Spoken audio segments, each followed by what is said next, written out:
So hi guys, my name is Karis and this is my final presentation for Communities and Societies. So the topic that I chose is the one about Sherry Turkle's book Alone Together and the beneficial and the harmful things about human-robot interactions. I thought this one was really important, especially in the life that we're living today where everything seems to be online or technology based. I just thought Turkle made some good points and I really wanted to explore this issue.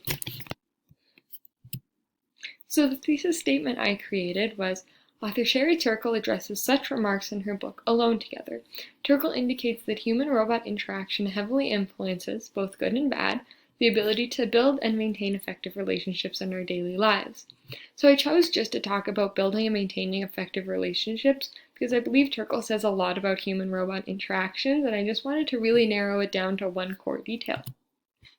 So I'm going to kind of build my little essay. So I started, first paragraph will be the beneficial, talking about what she says about the good, the harmful, which will talk about what she says about bad, and then the third paragraph will be the comparison. And of course I'll have my opening and my closing. In my opening paragraph I really want to kind of define what I think human and robot interactions means, and for me a lot of that is just anything that we have created technology based that we can then step back from and it kind of still functions on its own, because I think that really means, there is some artificial intelligence or some technological creation that has been able to kind of create that. And so there's more robotics in it than just somebody running a website, right? So that's kind of what I want to establish just to kind of get a clear understanding of why I'm saying what I'm saying. So the first part, like I said, I'm going to start with the beneficial. I will be honest on this one, I was having a little trouble finding some ideas. So if you guys could help me with that, that would be awesome. So these are the few that I had. So the first one is saying that robot interaction can help keep some in touch with society, especially, using the Paro for dementia patients like she mentioned in the book. It says at the bottom, this quote I have here, the Age Lab's mission is to create technologies for helping the elderly with their physical and emotional needs, and already Paro has carved out a major role in this train. And at first I was a little hesitant to use this because I really didn't think it had anything to do with building and maintaining effective relationships. But I actually looked into it a little bit more and I did get some firsthand opinions from people who do work in nursing homes and kind of in that area. And so what I heard from them is actually technology like this and even using something like a baby doll helps dementia patients and elderly people to just keep in touch with reality. And when they don't have these, they actually can't communicate as well. So I have a friend who does, like I said, she works in a nursing home, and she said that when they have things like Paro or anything just to help them feel stable, they actually are able to communicate with the nurses more and they build those relationships better. So I did think that one was important, and I think that is something she addresses. The second one she never directly says, but I do think she implies throughout the book, is that it provides for convenient communication no matter where the person is. She does talk a lot about how when she's getting her kind of testimonials from people, she does email back and forth with them. And so I thought that was one thing she kind of mentions but doesn't really, about how, technologies and human-robot interactions have helped to make things convenient for communication so that you don't have to fly to one place just to talk to someone. And then the second part kind of connects to that one. It says its connection to like-minded people around the world. I have this quote here from Hannah who's saying, despite the fact that they have only communicated via typed out messages, Hannah says that Ian is the person who knows her the best. And I think that one really does have to do with this human-robot interactions and kind of just an online database of just talking to people who have like-minded perspectives and can help us build our communication skills without even having the face-to-face contact that can sometimes scare some people, especially socially anxious people. And so moving on to paragraph 2, this one here is the harmful.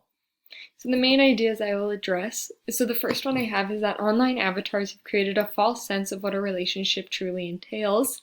The quote I have here is just talking about how on online sites like social networking or games like Second Life or Sims, you can create this profile that's not really a statement of who you are, but a statement of who you want to be. And a lot of the times on these games and on social network, you can really, it's just really easy to build good relationships and you don't really get to understand the bad. which really connects back to the second point that says robots and AI allow us to meet the needs of our social desire without the vulnerability of human life. And so this, again, the second one I have, saying that new network devices offer machine meditative relationship with each other, and not another kind of substitution.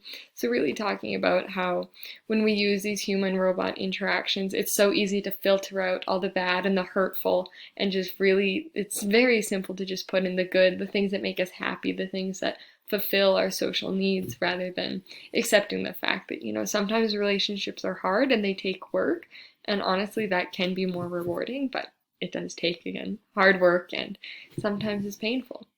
And then the third one says robotic-based toys cause empathy in younger generations. So she's talking about Elena with her doll, saying, watching her, one wonders why it's necessary for them to torment something without feelings.